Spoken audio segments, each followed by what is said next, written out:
Saat para investor bersiap menghadapi perlambatan ekonomi global, ASEAN terus menunjukkan potensi dan ketahanannya.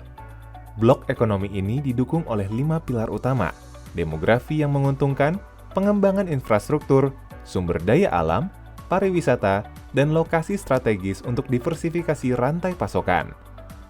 Ekonomi ASEAN terus mempertahankan momentum pertumbuhan mereka di tengah tantangan global, dan pada tahun 2030, ASEAN diproyeksikan menjadi ekonomi terbesar keempat di dunia. Di mana letak prospek utama di kawasan yang beragam dan strategis ini? Pertama, Singapura menjadi pintu gerbang ke ASEAN dengan kebijakan perpajakan yang strategis, stabilitas politik, dan kerjasama perdagangan yang luas. Negara ini adalah pusat peluang investasi jangka panjang dalam S-REITs, perbankan, dan perusahaan-perusahaan global.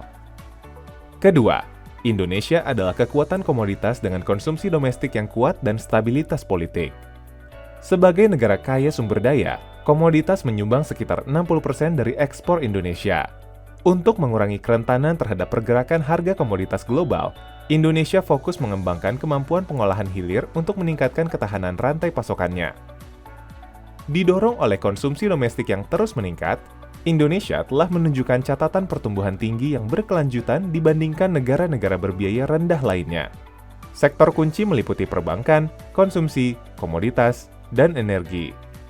Ketiga, Thailand memiliki kombinasi industri yang beragam.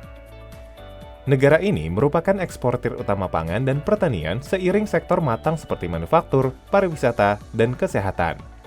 Thailand sedang ekspansi ke bidang manufaktur kendaraan listrik, menarik investasi asing langsung ke dalam elektronik dan otomotif.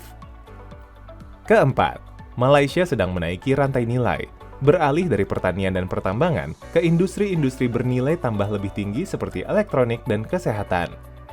Posisi strategisnya dalam rantai pasokan global menjadikannya menarik untuk investasi di berbagai sektor. Selanjutnya, Filipina memiliki pasar konsumen yang luas dengan pertumbuhan ekonomi yang pesat, serta sektor alih daya proses bisnis yang kuat, kedua terbesar setelah India. Negara ini menaiki rantai nilai global, menawarkan peluang investasi di sektor properti dan konsumsi. Terakhir, pasar-pasar perbatasan ASEAN seperti Kamboja, Laos, Myanmar, dan Vietnam mewakili potensi pertumbuhan kawasan yang kuat. Khususnya Vietnam, diuntungkan oleh kesepakatan perdagangan dan strategi Tiongkok Plus 1, menawarkan peluang dinamis di sektor konsumsi dan industri.